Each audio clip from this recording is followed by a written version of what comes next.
Hi, welcome to the section.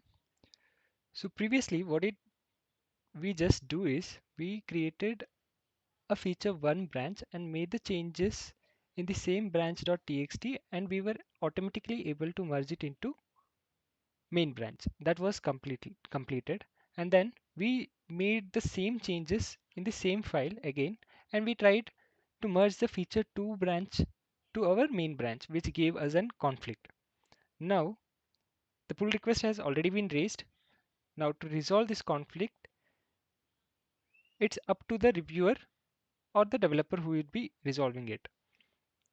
Just we can just make the see the changes here. This was the changes which we brought into the branch.txt from feature 1, which we were able to merge it.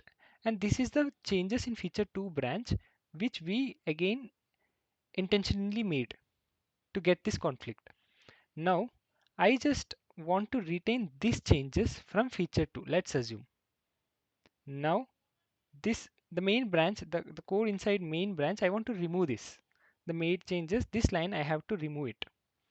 Let's go back and resolve the conflict here. I'll just remove the whole thing and remove this as well, and then keep it as it is.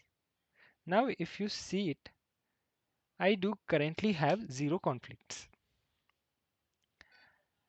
I'll just mark it as resolved and commit the merge. What this does is again check for the merging capability. The branch has no conflicts now.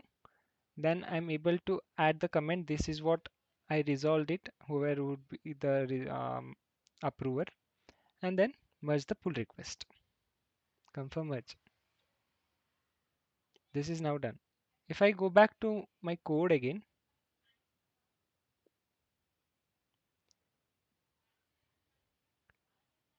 this is my main branch and this is the recent merge with which it has happened.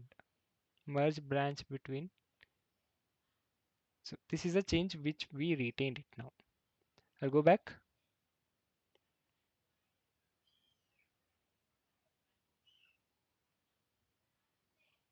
And it is a important convention. Whenever the feature has been successfully merged into the main branch, it is not advised to maintain a new branch, like to retain this existing branch. We should go ahead and delete. This is one of the best practices. We usually follow it. Hope you like the video and thank you for being with us.